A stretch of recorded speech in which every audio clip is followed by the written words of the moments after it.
Bonjour tout le monde, bon midi, merci d'être avec nous aujourd'hui. On a le plaisir d'accueillir aujourd'hui Charles Hémon, le nouveau, en fait pas si nouveau parce que ça fait déjà plusieurs mois, mais le PDG de la Caisse de dépôt et de placement du Québec. On le sait tous, c'est un poste névralgique pour notre société, pour notre économie. Charles, bonjour, Charles succède à Michael Sebia, qui est en poste 12 ans de temps. Et je dirais, Michael Sebia a été un PDG, je pense, de transformation de la Chambre, de la Caisse. Donc, on a eu à travers à travers Michael Sebia, quelqu'un qui a laissé sa marque. Et Charles est arrivé en février 2020. Ça fait quelques fois qu'on accueille des gens qui sont arrivés presque au moment du point de bascule de la pandémie, ce qui explique donc à la fois qu'il a fallu qu'il prenne ses marques, mais aussi qu'il gère en temps réel la Caisse dans cette période de pandémie.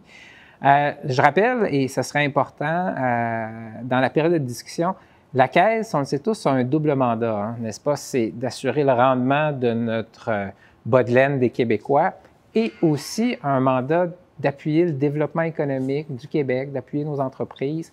Et donc, ce mandat-là est clé. Dernier point, on est en crise et des gens me disaient comment on va comparer la crise actuelle avec celle de 2008-2009. Et je disais, rappelons-nous, en 2008-2009, la Caisse avait été très, très affectée comme institution. Il y avait l'enjeu du papier commercial. Cette fois-ci, la Caisse n'était pas dans la même dynamique. La Caisse était robuste, la Caisse était solide au moment où la pandémie est arrivée, au moment où la crise est arrivée.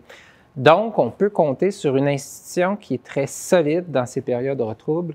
Et c'est avec plaisir aujourd'hui qu'on va écouter, qu'on va découvrir Charles Hémon. Merci d'être avec nous, Charles. Merci, Michel. Merci beaucoup. C'est un plaisir pour moi d'être ici aujourd'hui à la Chambre de commerce. Et peut-être ce que je ferais, Michel, si je peux me permettre, juste pour mettre la table un peu sur certains des points que tu as mentionnés, peut-être prendre juste 15 minutes pour passer 3 messages que je trouve qui sont très importants aujourd'hui, puis dans le contexte que tu mentionnais. En fait, les 3 messages sont les suivants. L'environnement mondial, au Québec également, mais l'environnement mondial est en profonde transformation. Le deuxième message qui vient avec ça, c'est que le Québec Inc., dont on parle souvent, se renouvelle. Et alors, lui aussi est en profonde transformation. Le troisième point que j'aimerais dire, c'est comment la Caisse, comme organisation, évolue dans cette transformation-là et comment sa stratégie au Québec s'en trouve modifiée. Alors, peut-être, juste sur la première page, ce que je voulais démontrer aux gens là, qui nous écoutent, c'est un peu cet environnement en profonde transformation dont on parle. Et il y a au cœur de ça une pandémie, mais il y a 4 éléments, je pense, qui font en sorte qu'on est en profonde transformation. Des points que les gens ont déjà vus, mais que j'aimerais amener, peut-être jeter une nouvelle lumière. Donc, on est dans ce qu'on appelle une récession, mais vraiment atypique. Et en ce sens-là, on parle souvent d'une reprise en cas, Michel. Donc, certains secteurs vont très bien, d'autres en arrachent. On est dans un environnement d'actifs qui, aujourd'hui, sont revenus à leur niveau pré-pandémie. On a des actifs chers, des taux historiquement au plancher.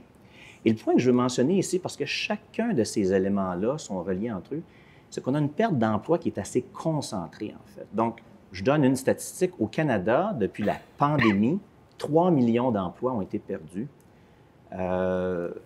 Il y en a à peu près 80 qui est revenu. Ce qui fait qu'il y en a un 20 un 600 000 qui demeure encore à revenir. Et l'enjeu est le suivant. Donc, ça fait le 20 600 000 emplois qui ne sont pas encore récupérés. Tu parlais tout à l'heure de la crise financière, la grande crise financière de 2008-2009. On parlait de 430 000 emplois qui avaient été perdus. Donc, c'est une crise qui est quand même importante présentement. Mais l'élément qui est atypique, c'est qu'elles sont concentrées dans les gens à faible revenu. Et ça a un impact. L'autre côté de la médaille de tout ça, ce qui est un peu très atypique, c'est qu'en fait, il y a plus de 170 milliards, Michel, d'économies au sein des ménages. Tant pour les gens à plus faible revenu ou qui ont perdu leur emploi avec les programmes gouvernementaux qu'ils ont eus, donc qui ont plus que compensé les pertes de revenus, tandis que les gens qui n'ont pas subi de perte d'emploi, les cadres ou les cols blancs ou les gens qui ont la chance d'avoir un emploi, leur consommation a stoppé. Parce que les services, les restaurants, les cinémas, tout ça n'est pas là. Donc, il y a quand même une espèce de consommation retardée qui est au rendez-vous peut-être si on avait cette reprise-là suite à un vaccin. Le deuxième élément, c'est la numérisation de l'économie. Alors ça, on en a parlé souvent, c'est une crise qui a accéléré des tendances au niveau technologique. Et la technologie, on en parle souvent, c'est un instrument de création de valeur. C'est également, cependant, il y a un double tranchant, quelque chose qui peut amener une rupture sur des modèles d'affaires existants, Michel. Et évidemment, la technologie est un moyen de se sortir de cette espèce de confinement-là, de récession pour beaucoup d'entreprises. Et l'élément que j'aimerais mentionner ici, en 2010, les marchés prévoyaient qu'entre l'économie digitale et l'économie physique, le digital représentait 16 des profits et prévoyaient que ce serait à 20 en 2020. Aujourd'hui, en 2020, on est à 30 et le marché pensait qu'on se rendrait à 40 de l'économie qui serait digitale d'ici la prochaine décennie. Mais ça, c'était avant la pandémie. Maintenant, le marché prévoit que ce sera 55 de l'économie qui sera digitale en 2030.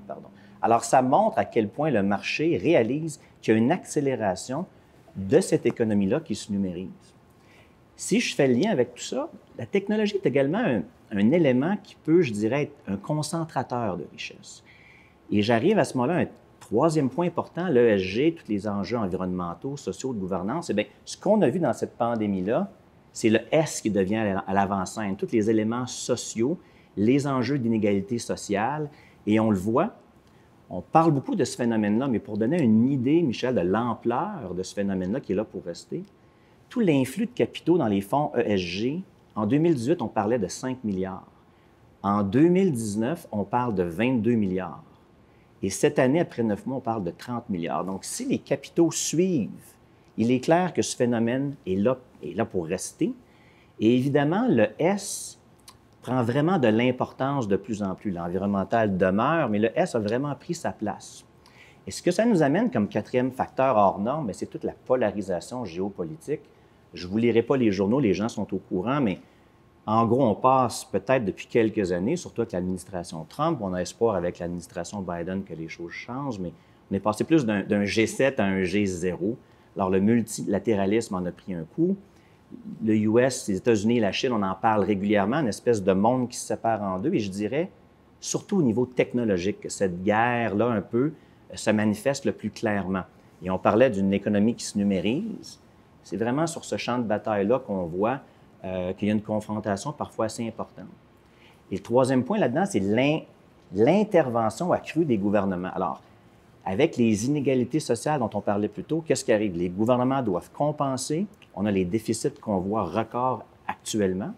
Et tout ça vient alimenter une roue. Avec des déficits comme ça, c'est une difficulté pour les gouvernements ou les banques centrales de rehausser les taux. Donc, on aura des taux bas longtemps et donc, on se retrouve avec des actifs qui prennent une valeur très importante. C'est pour ça qu'on a aujourd'hui le Dow Jones, par exemple, qui s'est retrouvé à 30 000 points cette semaine. Donc, je voulais juste illustrer qu'il y a une espèce de cercle de facteurs qui vient se nourrir l'un et l'autre et qui explique un peu cet environnement-là qui est en profonde transformation. Si on regarde la page suivante, qui est le deuxième message que je voulais véhiculer, qui est très important pour moi, Michel, c'est l'économie québécoise se transforme. Et on a commandé à la Caisse une étude qui est encore en cours avec KPMG, mais qui est très révélatrice d'une couple de choses qui méritent d'être soulignées. On a souvent parlé du Québec Inc., mais on est venu à voir un peu à se dire quelles sont les nouvelles dimensions, les critères à considérer dans la définition d'une entreprise qu'on qualifierait de structurante au Québec. Historiquement, ça a été beaucoup la taille, puis c'est un critère important parce qu'il est prouvé que le revenu gagné par les employés à l'heure est nettement plus élevé dans les entreprises de grande taille. C'est un phénomène qui est là. Mais on voulait se dire, aujourd'hui, dans une économie numérique, qu'en est-il? Est-ce que c'est une entreprise qui a des emplois à valeur ajoutée? Est-ce que c'est une entreprise qui a un rayonnement international qui nous aide dans notre solde commercial au niveau des exportations? Est-ce que c'est une main-d'œuvre qualifiée qui a une expertise particulière? Ou est-ce que c'est une entreprise qui a un effet, en fait, bénéfique, multiplicateur sur ses clients, donc sur les autres secteurs de l'économie? Et ce qui est important à noter quand on regarde ça, c'est qu'il y a peut-être, je dirais, 190 qu'on dit d'entreprises qu'on pourrait qualifier de structurantes selon ces critères-là. Mais le Québec Inc. historique représenterait peut-être 20 mais il y a 80 de nouvelles entreprises qui se dessinent. Il y a comme un portrait de famille. Les Couche-Tard avec M. Bouchard, les CG avec M. Godin, Cascade avec les frères Lemaire seront toujours là, ils ont ouvert la voie, mais il y a une nouvelle génération d'entrepreneurs qui apparaissent dans le portrait de famille. Et c'est cette nouvelle génération-là, mais qu'est-ce qu'elle est, qu'est-ce qu'elle nous dit? On voit beaucoup de sociétés dans le secteur créatif qui utilisent les nouvelles technologies. Et étant donné que c'est des modèles d'affaires qui sont moins dans des actifs, je dirais, réels, on est plus dans une valeur où est-ce que la valeur centrale de ces entreprises-là est dans leurs actifs intangibles, leur propriété intellectuelle. Mais ce qu'on voit, Michel, c'est qu'il y a une ambition, en fait, internationale, il y a une possibilité d'être un chef de file mondial immédiatement. On est moins dans la séquence Québec, après ça le Canada, États-Unis, reste du monde. Donc, cette séquence-là a été vraiment accélérée. Et c'est une nouvelle génération d'entrepreneurs que je tiens à dire aussi qui est issue de la diversité, de l'immigration, qui représente, je dirais, une pluralité là, de caractéristiques. Donc ça, c'est intéressant à voir. Et le dernier volet là-dedans, c'est la diversification. Donc, deux choses. Il y a une pluralité de nouveaux secteurs qui émergent de tout ça. Et donc, s'il y a des nouveaux secteurs, une entreprise n'a pas besoin de se rendre à 50 000 employés pour dominer son secteur, qui est un secteur porteur qui peut être stratégique pour le Québec. Et donc, on a des PME qui sont en fait des championnes mondiales. Et si je prends une statistique pour relier à ça, Michel, c'est le Québec Inc. historique, comme on le connaît, 85 avaient plus de 1000 employés. Dans cette nouvelle génération du Québec Inc., c'est l'inverse. On a près du tiers des entreprises structurantes, le nouveau Québec Inc., qui ont moins de 1000 employés. Alors, on a vraiment ici un portrait différent et nous, à la Caisse, c'est notre stratégie au Québec est alignée en fonction de cette évolution-là. Et on a voulu commander cette étude-là pour vraiment mesurer et avoir sur notre écran radar pour pouvoir intervenir de façon ponctuelle, chirurgicale, où on pourrait avoir le plus d'impact à la Caisse de dépôt et placement. Et ça nous amène à mon dernier message pour conclure là-dessus, c'est quelle est-elle notre stratégie, comment elle s'ajuste au Québec? Bien, elle est autour de 4 piliers, Michel.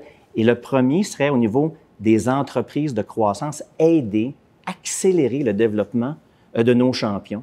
Et puis, on a mis quelques exemples ici. Évidemment, parfois, une entreprise va cocher 2 ou 3 cases sur 4. Mais la première, c'est vraiment d'accélérer la croissance de nos entreprises qui ont le potentiel de rayonner.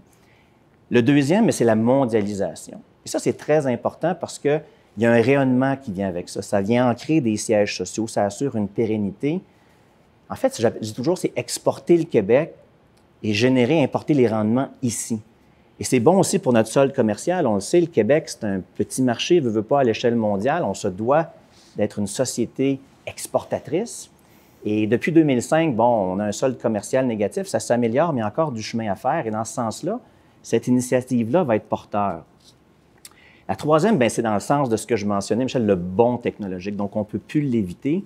C'est comment propulser des secteurs porteurs et stratégiques au Québec. Donc, je prends un exemple. On parle souvent, une de nos premières licornes, Lightspeed. Lightspeed, en fait, aide ses clients à prendre le virage numérique avec des outils à la disposition des PME pour pouvoir prendre ce virage-là technologique et donc vient avoir un effet multiplicateur. Elle a un effet dans d'autres secteurs qui vient améliorer la productivité. Ce n'est pas juste par rapport à elle-même. Donc, il y a un effet halo là-dedans. Et le quatrième, c'est de combiner l'économie et des milieux de vie durables. Alors, on le sait, on parlait des facteurs ESG. Ici, évidemment, le REM, je dirais, est l'exemple classique où est-ce qu'on réussit à donner une signature à la Ville de Montréal. Ça va devenir la colonne vertébrale de comment se déplacer dans la ville. Ça va aider à la relance du centre-ville, qui est un thème que je sais qui t'est cher. Et donc, il y a une espèce de cercle vertueux où, à ce moment-là, l'usager a une meilleure qualité de vie et l'usager voit même ça se rendre au niveau de son fonds de pension par la suite. Alors, il y a quelque chose qui vient construire un peu sur lui-même. Boralex, c'est un peu la même chose. On l'a vu, une entreprise qui se mondialise, donc ça vient aussi au niveau du deuxième volet, mais qui est dans le renouvelable et qui vient essayer de créer une espèce de croissance verte dont on a tous besoin pour amener une valeur qui est dans une création de valeur durable. Et donc, finalement, la Caisse évolue comme organisation. Ce que les gens, j'aimerais qu'ils retiennent, c'est que comme organisation, cette espèce de vélocité dans l'environnement qu'on vit, la profonde transformation, nous force comme organisation à prendre certains virages aussi. Et il y en a 4. Donc, un de ceux-ci est la technologie. Et la technologie, pour nous, Michel, aujourd'hui, ce n'est plus simplement un secteur, c'est un état d'esprit. Et pour nous, on a fait une approche intégrée. Donc, il y a un volet offensif, c'est-à-dire se définir, nous, la Caisse, compte tenu de notre mandat, des rendements qu'on doit fournir à nos déposants, du risque qu'on veut prendre, comment se définir comme investisseur dans le secteur technologique. Parce qu'il y a plein de choses qu'on ne peut pas faire, il y a plein de choses qu'on veut faire parce que ça cadre mieux dans notre modèle d'affaires et notre mandat d'investissement. Un volet tout aussi important en technologie, c'est l'aspect défensif. Donc, pas juste comment on investit, mais ce qu'on détient. De 300 quelques milliards, comment va-t-il être impacté possiblement par la technologie? Donc, il y a une veille technologique qu'on doit faire sur tout ce qu'on détient. Et à l'interne, c'est que la technologie, comment l'intégrer dans nos processus d'investissement, combiner l'intelligence augmentée et permettre à nos gestionnaires de gérer une foule de données et se concentrer sur la partie à valeur ajoutée pour augmenter les chances d'avoir un rendement qui est vraiment prometteur pour nos déposants. Donc ça, c'est un volet. Mais l'aspect ESG, je ne vais pas m'étendre trop longtemps, mais c'est de rester à l'avant-garde. C'est un élément distinctif de la Caisse. On est un des investisseurs institutionnels les plus à l'avant-garde là-dessus. Et c'est en fait de faire ce qu'on dit.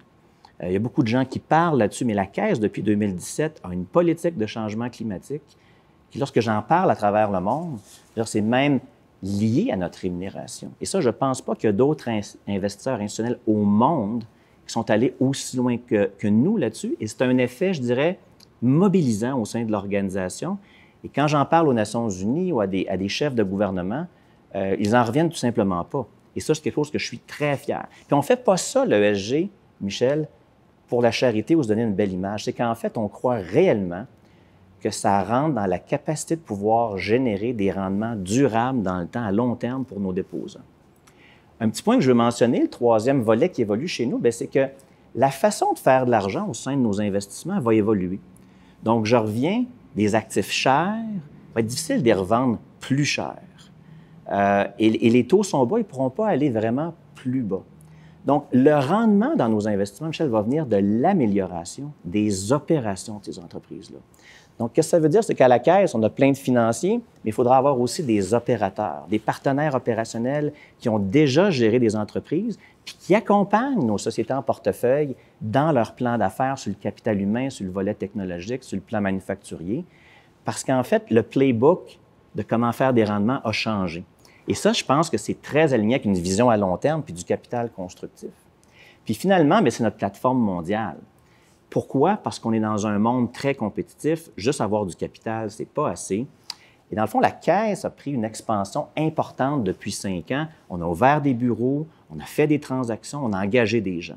Je pense que là, on est rendu à l'étape de passer d'une présence mondiale à devenir une organisation avec vraiment un esprit global, cohérent, une prime à la cohérence sur tout ce qu'on fait, une marque mondiale, pour se distinguer et puis rayonner, puis aller chercher non seulement les meilleures transactions pour nos déposants, mais aussi s'associer avec les meilleurs partenaires, parce que les gens voient en nous un partenaire performant qui se distingue. Et la conséquence de ça, Michel, c'est que nos équipes, nos talents, notre expertise va être amenée à se diversifier, puis on est déjà dans cet état d'esprit-là. Merci. J'écoutais ça, c'était parfait. J'ai quelques questions. Merci d'accepter cet échange. Et on va revenir au mandat développement économique, mais prenons quelques instants pour parler du mandat rendement. On est en pandémie, tu l'as dit tout à l'heure, la bourse qui avait beaucoup baissé a retrouvé, en fait, a dépassé ses plafonds historiques. Comment vont les rendements de la Caisse? Bien, les rendements de la Caisse, premièrement, on s'inscrit toujours, nous, à regarder ça sur un horizon à plus long terme que juste 1 an. Mais c'est vrai, Michel, ce que tu dis, on a vécu quelque chose de vraiment hors norme. Une baisse de 35 des marchés en 23 séances boursières, c'est un record de tous les temps. Que les marchés aient rattrapé en 6 mois après le bas de cette crise-là, c'est aussi un record en soi. La crise financière, je reviens à des points de référence que tu nous donnais, ça a pris 5 ans et demi revenir de la crise financière au niveau des marchés boursiers après 2008-2009. En 2000, la bulle techno, à 2002, ça a pris 7 ans. Donc, il y a quelque chose de particulier ici dans tout ça. Puis, il faut s'assurer que les marchés ne sont pas trop non plus exaltés. Mais je suis quand même content parce que quand je regarde le portefeuille dans son ensemble, comment vont les rendements, 2/3 de notre portefeuille actifs liquides, 1/3 les actifs réels. Si on commence par les actifs réels, l'infrastructure a performé comme on s'attendait qu'il performe. Il y a peut-être le secteur du transport qui est un petit pourcentage, les aéroports, tout ça, Eurostar, là, qui ont encore leur lot de difficultés à cause du confinement, parfois régional. Mais vraiment, cette classe d'actifs-là qu'on veut doubler dans les 4 prochaines années remplit son rôle, puis on voit que les rendements s'ajustent en conséquence. Les placements privés aussi des actifs réels, on était dans les bons secteurs. Dans cette crise de pandémie-là, Michel, être dans le bon secteur comptait quasiment autant, sinon plus, que dans quelle société on était investi. Et ici, on était dans la santé, le fintech, les services financiers, le renouvelable. Vraiment, on a vu que ces secteurs-là étaient résilients. Donc, c'est une classe d'actifs qui est plus risquée en soi, mais qui s'est avérée à produire, là, je suis content, depuis cette crise-là, là, à se ramener au bon endroit, puis à démontrer une performance qui est intéressante. Évidemment, l'immobilier est un peu, je dirais, là, celui qui a subi le plus de transformations dans le cadre de cette pandémie-là. C'était là auparavant. Ça a accéléré ces tendances-là. Mais l'immobilier n'est pas non plus... Il ne faut pas jeter le bébé avec l'eau du bain. On croit vraiment qu'un pourcentage de notre actif en immobilier, ça joue un rôle. La logistique en immobilier va très bien. Le résidentiel, les résidences étudiantes, va très bien. Il y a des classes d'actifs, le biomédical, va très bien. Les centres commerciaux, qu'on a plus que les autres, on n'est pas les seuls qui vivent la même chose, mais ça, on veut réduire notre exposition, ou il faudra peut-être les transformer, parce que clairement, si on regarde juste au niveau des sociétés immobilières cotées publiquement, ça a été des baisses entre 15 et 20 moins 15, moins 20 de performance cette année. Donc, on était à moins 11 en début d'année. Puis en même temps, on essaie d'être prudent, c'est-à-dire, on est très actif déjà, on a un plan très précis, on a commencé à vendre des propriétés, même des centres commerciaux. De l'autre côté, il faut redévelopper. On ne peut pas tourner un portefeuille de 60 milliards en immobilier sur une fin de semaine de 3 jours, comme on dit. Puis en même temps, nos déposants ne veulent pas qu'on fasse de vente de feu et ce n'est pas notre intention non plus. Il y a quelque chose un peu là, modulé dans tout ça qui doit avoir un certain équilibre, mais je pense qu'on va être capable de renverser cette tendance-là sur un horizon rapproché. Du côté des actifs liquides, l'autre 2 tiers, bien, je pense qu'on a le revenu fixe. Ça va très bien. On a déjà une stratégie depuis une couple d'années où est-ce qu'on va plus, je dirais, vers, plutôt que d'acheter une obligation qui est cotée publiquement sur les marchés, on va plus vers de la dette privée, de la dette d'infrastructure, de la dette avec des entreprises de gré à gré, de la dette immobilière. Et ça, cette stratégie-là, en termes de rendement à risque, ça porte fruit. Au niveau marché boursier, on se replace. C'est sûr qu'en relatif, il ne faut pas oublier les marchés financiers, le S&P depuis le début de l'année, avec les titres GAFAM. Ces 4-5 titres-là, eux ont monté de 50 %. Quand on exclut ces 4 titres-là, le marché américain ou les marchés mondiaux ont monté entre 2 et 5 %. C'est une autre histoire. Je pense qu'on est capable de bien s'inscrire là-dedans, mais évidemment, tant qu'on a ce phénomène-là avec 4-5 titres qui sont vraiment là, importants, qui sont transigés à des niveaux records, mais moi, ce qui m'importe en bout de ligne, c'est le rendement qu'on livre pour nos déposants en absolu. Un indice, à un moment donné, ça peut être ce que ça peut être. Donc, de ce côté-là, je suis confiant de ce qu'on voit depuis le 31 mars au niveau des rendements. Peut-être rapidement, puis justement, le mot « rapidement » témoigne de ce qu'on a beaucoup progressé. Rappelons-nous que la dernière crise, du point de vue de la Caisse, avait mis au grand jour des enjeux de gestion du risque. Mm-hmm. Et ça a été une des préoccupations de Michael Sabia de corriger ça. Je dis rapidement, comment tu évalues présentement la situation du contrôle des risques à la Chambre? On est dans une période de haute incertitude. Es-tu satisfait? Très satisfait. Cette crise-là, tu la souhaites jamais, parce qu'à un moment donné, je n'aurais jamais imaginé un scénario si mon chef des risques m'avait dit « On va essayer un autre scénario, Charles, puis on va mettre certains actifs, la ligne de revenus à 0, puis les lumières vont fermer mondialement. » J'aurais dit « Ça se peut pas. » Mais une crise de cette ampleur-là, elle peut donner confiance quand tu vois comment ton organisation réagit. Et 2 choses là-dessus, je veux rassurer les gens. À la suite de ce qu'il y a eu en 2008-2009, je dirais que moi, que la gestion des risques, la Caisse est reconnue mondialement, c'est second to none. Vraiment, là, le niveau de sophistication, le degré de granularité, les processus, ça fait partie de notre culture maintenant. Et puis, mes prédécesseurs ont beaucoup de mérite là-dessus, puis je m'inscris dans la même tendance. Et pour rassurer les gens, il n'y a jamais eu l'ombre d'un problème ou d'un enjeu à la Caisse au niveau de nos liquidités et des risques pendant cette crise-là. Pour donner une idée, même au plus bas de la crise, la Caisse aurait pu facilement subir par-dessus ça une autre crise de l'ampleur de 2008 sans même être affectée au niveau de ses liquidités ou de ses enjeux. Donc, je pense que c'est quelque chose que les gens doivent être rassurés. On est sur une base extrêmement solide. C'est un avantage concurrentiel. Puis je suis fier de dire qu'au niveau de nos pairs, ce n'était pas le cas nécessairement de tout le monde. Et je pense qu'on est même une référence en ce niveau-là. Parlons peut-être d'un dernier élément qui est lié à ça, parce qu'on vient de parler de gestion des risques, mais il y a cette réalité où la Caisse, c'est un investisseur international. Et tu l'as dit, il y a un univers géopolitique changeant. Peut-être qu'on s'en va vers le mieux avec l'élection de M. Biden. Mais assurément, il y a une dynamique avec la Chine qui est probablement là pour rester. Ces grands compétiteurs maintenant d'offres technologiques, etc. Peut-être nous éclairer sur la lecture que vous faites du déploiement international de vos investissements. Regardez-vous toujours des occasions d'affaires en Chine? Regardez-vous des occasions d'affaires sur tous les territoires disponibles? Comment vous ciblez votre approche sur l'international? C'est une bonne question, puisque beaucoup a été fait par la Caisse depuis 5 ans. Je donne juste un point de référence. La Caisse a déployé 140 milliards à l'extérieur du Canada depuis 5 ans. On a 10 bureaux à l'étranger. Ce qui est important, je pense, c'est qu'à un moment donné, c'est de définir dans tout ça aussi, une fois qu'on a notre présence mondiale, puis de dire quelle stratégie on veut articuler pour chaque marché. On est présent dans à peu près 60 pays. La dynamique, cependant, Michel, c'est qu'on ne peut pas aller avec les mêmes classes d'actifs partout de la même façon dans chaque pays. Dans certains pays, peut-être où les règlements sont différents, pas sûr que j'irais m'investir en infrastructure nécessairement. Mais il y a d'autres moyens de le faire via peut-être des actifs liquides, donc des titres cotés ou du crédit ou une foule d'autres façons. Donc, ce qui est important de comprendre, c'est que l'importance d'aller à l'extérieur, c'est pas simplement pour dire je vais à l'extérieur, c'est de diversifier nos risques et nos sources de rendement. Et cette relance-là, surtout, va être elle ne sera pas synchronisée. Elle ne reprendra pas de la même façon partout. Il y a des pays qui ont déployé énormément au niveau des mesures gouvernementales. Il y en a d'autres, certains pays émergents, pas la même marge de manœuvre.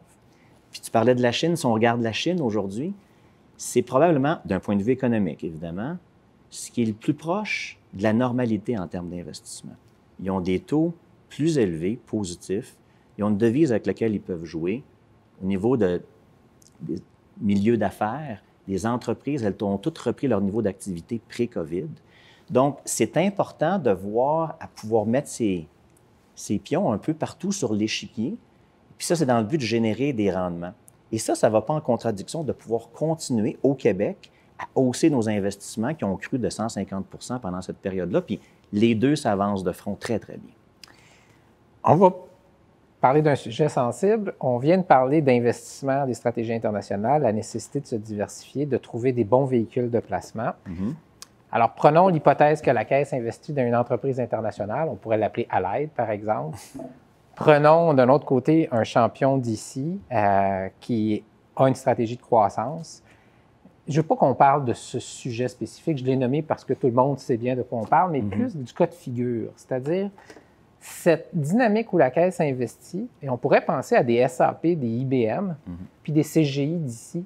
Comment on réconcilie ce rôle d'investisseur quand même important dans des sociétés internationales et en même temps d'écosystèmes québécois avec des entreprises qui sont en croissance sur l'international et qui vont avoir des stratégies qui pourraient éventuellement, comme on le voit récemment, rentrer en espèce d'opposition avec des placements de la Caisse? Comment on aborde ça? Bien, je pense que, comme dans le cas que tu mentionnes ou un autre, on a très bien compris notre mandat. Puis on priorise nos sociétés au Québec pour les faire avancer, se développer, croître, et puis au niveau mondial, pouvoir trouver leur place au niveau d'être des champions de certaines industries. Puis pour nous, il n'y a pas du tout de confusion là-dedans. Puis même dans le cas en espèces que tu mentionnes, c'est le choix conscient, éclairé, volontaire qu'on a fait sans aucune hésitation. Et puis je pense que c'est ça qui est important de montrer. Je veux dire, au Québec, on appuie près de 750 entreprises. Alors, il n'y a pas beaucoup d'endroits qu'on n'ait pas. En même temps, tu me fais des références, disons, à un IBM ou un CGI. Dans un cas comme CGI, on est l'actionnaire le plus important. dans une dynamique très fréquente d'interaction avec la direction. Dans l'autre cas, on va être un actionnaire différent qu'un rôle plus passif ou minoritaire d'un investisseur qui détient une société cotée en bourse. Ces dynamiques-là sont très différentes. Et ce que j'aimerais que les gens comprennent là-dedans, c'est que pour nous, cet exercice-là se fait très bien. En même temps, on est un joueur mondial. On ne peut pas non plus dire on va aller dans aucune industrie dans laquelle les entreprises du Québec sont présentes. Mais je pense qu'il y a un diagramme de Venn qui permet d'éviter qu'il y ait d'enjeux à ce niveau-là. Et nous, ce que je peux rassurer les gens, que ce soit dans n'importe quel cas, ou le cas en espèces que tu mentionnes, il n'y a aucune négociation possible sur notre intégrité de la façon qu'on se comporte dans ces situations-là. Et on sait comment le faire, on sait comment se comporter, et puis de cette façon-là, je veux rassurer les gens, on n'est pas là pour empêcher qui que ce soit de faire ce qu'ils ont à faire. On est là pour appuyer les entreprises du Québec, mais en même temps, on joue notre rôle de fiduciaire qui est nécessaire pour notre réputation comme actionnaire minoritaire à l'étranger quand c'est le cas. Parfait. Ça mérite d'être clair. Ramenons toujours la Caisse dans son mandat. Là, on revient dans un enjeu d'accompagnement de nos fleurons. Oui. 2 annonces récentes. D'abord, un de nos champions, Lion, ou Lion, oui. qui est une entreprise qui fabrique des véhicules électriques. Je pense que la Caisse, par le biais d'Expand, vous avez une participation. Donc, un champion qui veut s'inscrire en bourse, qui est en trajectoire de croissance potentielle très, très, très forte. Donc, je voudrais t'amener à nous dire comment tu vois un rôle que la Caisse peut jouer pour accompagner une société comme celle-là. Et à l'inverse, du même coup, Element AI, une entreprise d'ici qu'on voyait, qu'on espérait comme un fleuron d'intelligence artificielle. La Caisse est actionnaire et qui annonçait que cette société-là vient de se vendre à une société américaine de Silicon Valley. Donc, peut-être illustrer dans les 2 cas, comment tu vois le rôle, la possibilité que la Caisse accompagne ces joueurs-là et l'impact sur nos sièges sociaux, sur nos fleurons? C'est vraiment une bonne question parce que tu mets deux sociétés importantes là, à discuter. Si on prend le cas de Lyon, je connais bien les gens là, qui ont les entrepreneurs, Marc Bédard, tout ça. Lyon, c'est comme on peut regarder une société, par exemple, un parallèle que je pourrais mettre, c'est une société comme Lightspeed ou une société comme Nuvei, parce qu'on commence à investir au début à travers nos fonds. Parce qu'au début, ils sont plus petites. Alors, un fonds comme Innovia, dans le cas de Lightspeed ou autre, ça peut être un Novacap, tout ça, eux vont prendre une entreprise, on est investi dans ces fonds-là et amorcent un peu, je dirais, les premières injections de capitaux et la suivent. Et nous, on met un certain montant d'investissement là-dedans. Et par la suite, la société sort un peu de cette pouponnière-là. Et là, la Caisse est là à la sortie. Et là, on peut parler d'un plus gros investissement. Et là, on met du capital de croissance, du capital de développement. Ça vient avec certains droits de gouvernance. On va se prendre un représentant au conseil. Et là, on appuie. Et là, on dit qu'est-ce qu'on a besoin pour accélérer la croissance, pour faire une acquisition. On ouvre notre réseau international. On commence à les accompagner. On les aide à trouver des membres de conseil d'administration. Et là, on s'ensuit. Et là, la compagnie prend encore plus d'envergure. Et dans le cas de Lightspeed ou de Nuvei, possiblement un premier appel public à l'épargne en bourse. Ou ça peut être une acquisition transformationnelle à l'étranger. Dans le cas de Nuvei, c'est à Safe Charge. Et là, on arrive avec tout d'un coup une masse critique importante. Donc, nous, on est là pour appuyer les entreprises et puis peut-être permettre de faire en sorte que cet actionnariat québécois-là s'inscrit solidement dès le départ, mais continue. Le danger, c'est de vendre trop tôt. Ce qui m'amène aussi à ton autre situation dont tu fais mention, Michel, qui est, Element AI. Ici, j'aimerais le dire, c'est-tu exactement le scénario qu'on aurait voulu? Pas entièrement, c'est certain. De l'autre côté, c'est une entreprise dans laquelle on a investi alors que la situation était très difficile financièrement pour elle. En fait, ce n'était pas un modèle d'affaires qui était rentable. Je mettrais probablement Element AI dans les dossiers qui ont le plus occupé les équipes dans les 2 dernières années. C'était quotidien. Notre équipe capital de risque les a couverts, les a accompagnés, les a aidés dans leur financement. On a même ouvert des portes pour eux pour certains clients au Québec. Je me suis même investi personnellement. Mais parfois, tant pour une raison qu'il y a eu cette pandémie où le modèle d'affaires n'a pas réussi à prendre peut-être son envol d'un point de vue commercial autant que désiré, puis la Caisse avait 10 avec des gros joueurs, là, les Microsoft et autres, Nvidia de ce monde. Où est-ce que tu arrives à la conclusion qu'il n'y a pas vraiment d'autre alternative que de trouver un partenaire stratégique et puis d'essayer de faire une certaine pérennité à garder les emplois ici, puis que ça puisse se constituer puis se concentrer dans ce hub-là d'intelligence artificielle qui est important pour Montréal. Et donc, je pense que des fois, certaines histoires évoluent. Une économie, ce n'est pas statique. Il n'y a pas 100 des histoires qui finissent parfaitement comme on veut, mais est-ce qu'on a mis l'épaule à la roue? Écoute, je te dirais là, de façon soutenue. Puis des fois, ça vient se rechercher autrement. Je prends l'acquisition qu'on a d'Intact au UK. On a réussi dans les conditions Québec à demander à ce que toute l'intelligence artificielle, le centre d'intelligence artificielle mondiale d'Intact, soit ici à Montréal. C'est des centaines d'emplois, 200-300 emplois. Donc, tout ça, c'est une addition. Il y a parfois certaines subtractions, mais je peux dire qu'au net, le Québec y gagne. Parlons toujours d'un sujet qui revient à l'occasion, puis c'est la première fois qu'on a l'occasion d'en parler, c'est cette fameuse stratégie de préservation de nos sièges sociaux. Là, on n'est pas dans nos petits fleurons qui sont en développement, mais on est dans une entreprise parfois costaude, c'est des grosses sommes. On l'a vu dans le passé, ce débat de société. On a souvent évoqué une espèce d'alignement, la Caisse de dépôt, Investissement Québec, le Fonds de solidarité, des stratégies pour empêcher des prises de contrôle hostiles qui nous feraient perdre des entreprises d'ici. Comment tu te situes sur cette stratégie-là? Comment tu vois le rôle de la Caisse par rapport à nos grandes sociétés qui pourraient parfois être achetées dans des stratégies hostiles? Oui. Les sièges sociaux, c'est primordial. Les sièges sociaux font partie, on parlait du centre-ville, il y a des sièges sociaux au centre-ville, pas juste au centre-ville, mais je suis ici là, à la Chambre de commerce du Montréal métropolitain. Ça fait partie de ce qui fait vibrer une économie. On parlait des emplois de qualité. Je veux dire, même pas besoin d'en débattre si c'est important. Un point que tu mentionnais qui est très intéressant, c'est l'écosystème de joueurs financiers au Québec. On la Caisse, Investissement Québec, Fonds FTQ et d'autres. C'est un écosystème unique, pas mal unique au monde, certainement unique au Canada, mais unique à bien des endroits. Beaucoup de gens prennent des notes. Dans le contexte de relance actuelle, je pense que c'est unique, c'est complémentaire, c'est vraiment positif. Puis je dirais les canaux de communication entre ces organisations-là, même si on a des mandats différents, ils sont complémentaires. Moi, je me suis commis avec mes pairs, avec Guy Leblanc et les autres, de garder un canal de communication, puis de des fois se rediriger des dossiers en fonction de ce qui est le plus approprié. Et moi, je pense que le tissu économique bouge, c'est excellent pour la relance. Et nous, on a une compréhension très fine, détaillée de la situation de chacun de nos sièges sociaux. On n'est pas assis sur nos mains là-dessus. Et je dirais qu'il y a toujours un volet peut-être défensif. Ce débat-là est regardé à travers une lentille avec un volet défensif. Je reviens à ce qu'on disait, la meilleure défensive, c'est l'offensive. Et donc, quand on regarde avec nos sièges sociaux, c'est de les maintenir avec des acquisitions, des projets de croissance. Et quand ça arrive que là, bien, il y a une situation en particulier, je pense que la Caisse a démontré où est-ce qu'on se situe, que ce soit dans des situations comme Cogeco récemment ou autre. Alors, je pense que la Caisse, ça fait partie de ça, mais il ne faut pas le prendre d'un point de vue, je pense, reculer sur notre chaise puis défensif. Ce n'est pas juste du narratif puis des bons mots.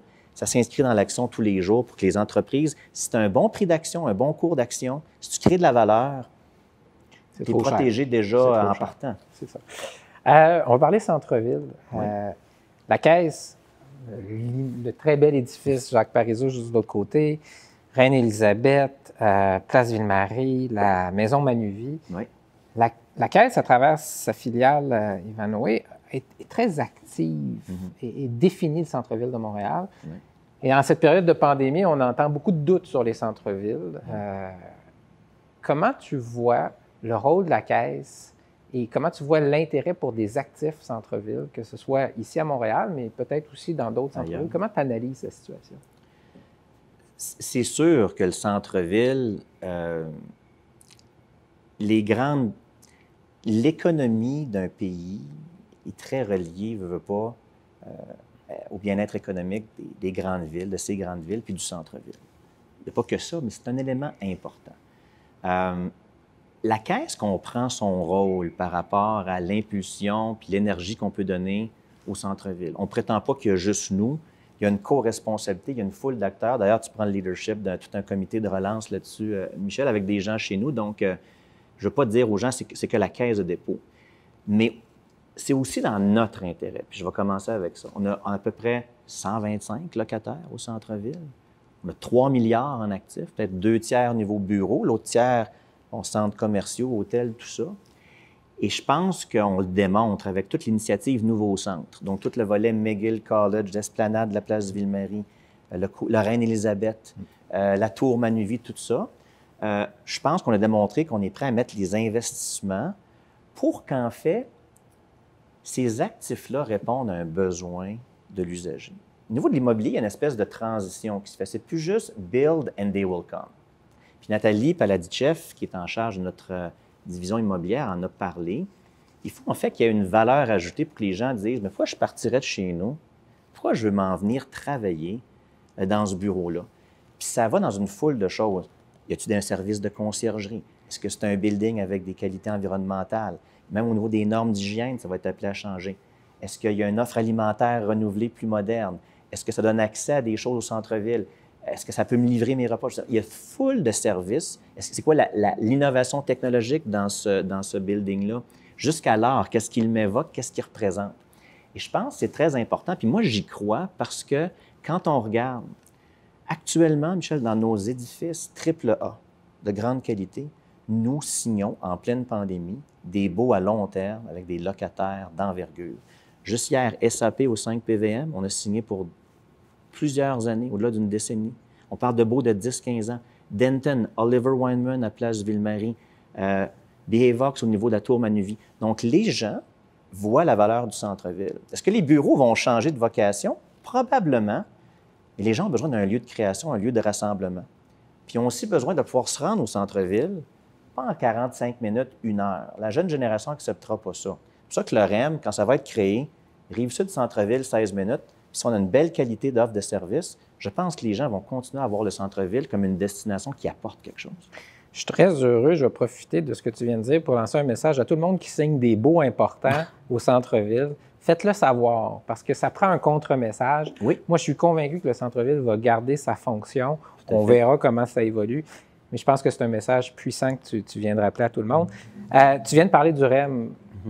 D'abord, le REM vers l'ouest, le REM vers la Rive-Sud, il y a eu des surprises. On y fait face. Dans l'ensemble, es-tu satisfait des conditions de réalisation de ce projet? C'est sûr qu'il y a certains éléments totalement imprévus qui viennent d'arriver. On a déjà des solutions, puis le plan est en marche, c'est juste qu'on peut aller moins vite. Cette pandémie-là a amené une tempête parfaite, là. Je veux dire, il ne faut pas oublier, il y a eu des mesures de confinement, il fallait avoir toutes les mesures sanitaires sur les chantiers. On veut protéger les employés. Bon, ça, c'est une chose. Les usines marchaient au ralenti. Il y a de l'approvisionnement qui n'allait pas au même rythme qu'auparavant. Il y a même de la main-d'œuvre pour opérer soit le tunnelier ou des robots là, dans le tunnel Mont-Royal pour enlever là, les éléments qu'on a vus de dynamite qui ne pouvaient pas venir au Canada pendant des mois. Alors, c'est compliqué tout ça. Et quand on regarde l'ensemble, ce projet-là va être en retard de peut-être 3-6 mois, l'impact COVID au total. Certaines antennes un peu plus, mais à l'intérieur du délai global, on a des bonnes nouvelles, je pense, au niveau de l'aéroport, que, comme tu l'avais un peu indiqué, je pense que la logique va prévaloir ici, c'était trop stratégique. Donc oui, je suis content en ce sens que le rendement prévu de ce projet-là demeure dans la fourchette qu'on prévoyait. Oui, il y a eu des imprévus, mais tant dans le tunnel que pour McGill College, on a déjà des solutions d'établi. Puis quand tu regardes tout ça en bout de ligne, je pense que ça demeure un projet qui a à peu près un petit peu plus de 2 ans. Il y avait une photo de dignitaires qui prenaient une première pelletée de terre. Et là, juste après Noël, les gens vont commencer à voir des trains circuler sur la Rive-Sud pour des tests. Ça demeure pas mal rapide pour moi, puis ça, je suis pas mal fier de ça. Alors, moi, je l'ai dit, je pense que la Caisse définit un nouveau rythme de réalisation des grands projets au Québec. Des gens ont dit que c'était trop rapide. Moi, je pense que ça devrait être rapide comme ça, d'habitude, des grands projets. Ce qui me met à te poser une petite question délicate comme ça, mais la ministre Bonnardel a dit en plein forum stratégique de la Chambre il y a quelques jours sur le dossier transport et logistique, a dit on regarde d'autres projets de REM sur l'île de Montréal. Et donc, tout le monde s'est mis à me dire, Michel, c'est sûr qu'il y a un projet de REM dans l'Est. La Caisse est appelée là-dedans. Vous êtes prêts si jamais il y a de l'argent public à examiner et à réaliser quelque chose dans l'Est? Bien, je veux dire, la Caisse a été mandatée par le gouvernement pour étudier certains projets. Puis, la Caisse n'est pas juste rapide sur les chantiers. Je pense qu'on est capable de revenir rapidement avec nos recommandations. Puis ça aura lieu dans le courant de 2021. Et puis, je pense qu'il y a des choses qui peuvent être regardées puis qui sont intéressantes. C'est sûr que de mon côté également, je veux m'assurer que le premier REM là, fonctionne bien puis il est livré. Mais on va regarder ce qu'on nous demande de regarder et puis on reviendra avec nos recommandations indépendantes. Puis je suis certain que dans le courant de 2021, les gens vont avoir des nouvelles à cet effet. Okay. En tout cas, je te dirais, là, il y a une rumeur en ville. Donc, on va suivre ça avec attention. Peut-être le temps a filé, mais je veux quand même qu'on prenne quelques minutes parce que tu as parlé des stratégies ESG. Oui. Et il y a une stratégie finance durable, l'environnement, l'investissement. Dans vos décisions d'investissement dans les prochains 24 mois, qu'est-ce qui va changer? Puis je vais te donner un exemple. J'ai entendu beaucoup de gens dire la Caisse devrait se retirer de certains types d'investissements. On peut penser aux pétrolières. Oui. Il y a un autre modèle sur la planète qui dit, attention, on devrait plutôt investir dans ces secteurs-là, mais choisir la meilleure organisation d'un point de vue environnemental ou d'un point de vue ESG dans ces secteurs-là pour lancer un signal dans ces secteurs-là. Comment tu abordes cette question des grands changements des décisions d'investissement d'un point de vue ESG? Ça, c'est un sujet vraiment qui est important, Michel. Puis, je vais te dire pourquoi. La finance durable, en fait, pour nous, comment qu'on le décline, ça veut dire combiner, allier la performance avec le progrès. Puis ça se fait. Ça se fait. Si je vais concrètement, parce que tu amènes deux volets à un débat, parfois ils s'affrontent un peu partout dans le monde, pas de la même façon. Nous, je pense que les deux doivent être envisagés. Puis en fait, nos cibles dans notre politique de changement climatique, qui a démarré en 2017, il y a deux volets. Puis ils font référence à tes deux volets. Le premier, c'est qu'on a augmenté, on veut augmenter de 80 nos actifs sobres en carbone dans le portefeuille. Puis on est en voie de dépasser ça, en fait, ils sont pratiquement doublés. Et ça, c'est bien.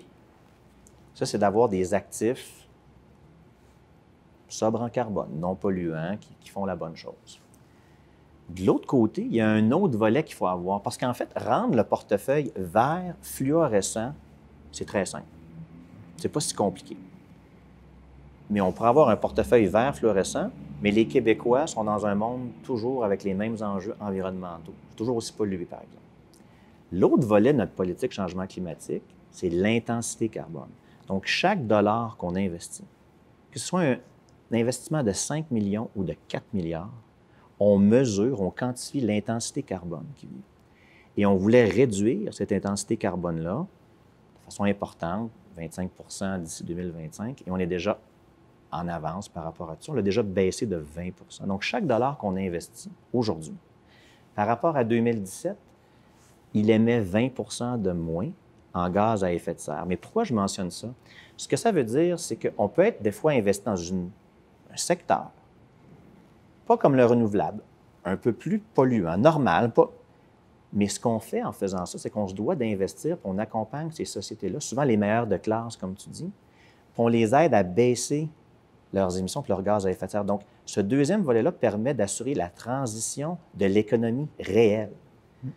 Juste rendre le portefeuille vert, c'est bien, c'est une chose, mais ça ne règle pas les problèmes dans la vraie vie. Puis je pense que les deux actions doivent se combiner, puis c'est ce qu'on fait, puis on l'attache à notre rémunération. Puis ça, peu de gens l'ont fait. Dernière question. Je sais que je vous étire tout le monde à la maison ou tout le monde qui est au travail, mais je veux qu'on en parle, la diversité. Oui. Vous avez fait quelques annonces récemment, d'abord en travaillant avec d'autres fonds de retraite au Canada et deuxièmement, avec de l'investissement dans les PME, toujours dans l'optique d'amener plus de diversité dans la gouvernance, entre autres. Oui. Peut-être nous éclairer, est-ce que vous amenez des entreprises dans lesquelles vous investissez à changer leur gouvernance ou est-ce que vous allez, dans vos critères de sélection de nouveaux investissements, être très attentif à la composition de la gouvernance? Comment tu vois votre action là-dedans? C'est les deux, encore une fois, mais je dirais qu'au niveau de la diversité, tu as raison, à un moment donné, Michel, il faut poser des gestes concrets. Et on le fait déjà. Et en ce sens-là, déjà, notre politique, la façon qu'on vote, On a déjà contacté toutes nos entreprises en portefeuille. On indique qu'à partir de 2022, voici les critères qu'on aura au niveau de la diversité, au niveau des conseils, par exemple. Et on va voter en conséquence. Et ça aura un peu plus de dedans. Mais sais-tu quoi? Tout le monde répond extrêmement bien à ça. On ne surprend pas les gens. Le but, ce n'est pas d'arriver avec un vote surprise. On dit, écoutez, nous, maintenant, on s'attend à ce qu'il y ait 30 par exemple, de diversité de genre sur un conseil, présence des femmes. Je donne un exemple, il y en aura d'autres. Il y a d'autres éléments sociaux qu'on tente de mesurer dans le ESG, les chaînes d'approvisionnement, les mesures au niveau rémunération par rapport aux employés, une foule de choses. L'ESG doit commencer à se mesurer sur tous les volets. C'est ce qu'un peu toutes les pairs des fonds de pension canadiens disaient cette semaine. Il est temps d'avoir des critères comparables, mesurables, pour nous permettre d'évaluer en fonction de ces critères-là. Et nous, la Caisse, on veut continuer à vraiment poser des gestes concrets en ce sens-là. Et puis vraiment, je pense que c'est important. Mais on indique, écoutez, si quelqu'un, là, après quelques années, n'a pas amené, on les a avertis d'avance, un certain niveau de diversité, bien, on pourrait être amené, par exemple, à voter contre le président, par exemple, du comité de ressources humaines. Mais le but, c'est d'accompagner, pas de surprendre. Expliquer nos critères, ce qu'on veut voir changer. Puis je pense qu'on est capable d'accélérer les choses de ce côté-là, là, comme société en général. Alors, on essaie de s'inscrire dans cette action collective-là, puis de montrer le leadership, mais on y croit. On y croit, puis il y a un fonds qu'on a d'ailleurs lancé, le plus gros fonds au Canada, 250 millions, fonds 25 à la 3, où est-ce qu'on veut aider les entreprises qui démontrent la diversité à les financer pour leurs projets avec les mêmes critères de rendement. Où est-ce qu'on s'attend à ce qu'il est possible d'avoir 25 d'actionnariat au niveau des minorités culturelles, diversité de genre, des femmes, 25 au niveau de la direction, et d'avoir ces critères-là qui permettent, je pense, de donner une impulsion, mais de faire un statement aussi, qu'on est là puis qu'on s'attend à des résultats concrets, puis on se les impose à nous aussi. C'est tout le temps qu'on avait. Merci beaucoup, Charles. Merci, Michel. La Caisse, c'est un pilier et le message est rassurant. Et je pense qu'en ce moment, il y a beaucoup d'incertitudes devant nous, mais j'ai l'impression qu'aujourd'hui, ceux qui nous écoutent ont réalisé que je pense que la Caisse sait où elle s'en va. Et ça, c'est très rassurant. Encore une fois, je le répète, dans une période où devant nous, il y a encore un peu de brouillard. Encore une fois, merci beaucoup. Merci, Michel. Puis on parle souvent de la Caisse, mais il y a une équipe derrière ça. Il y a des gens dévoués, qui ont un plan clair et puis qui comprennent l'ampleur et l'importance de leur mission. Alors, merci de le souligner. Bonne journée tout le monde. Merci.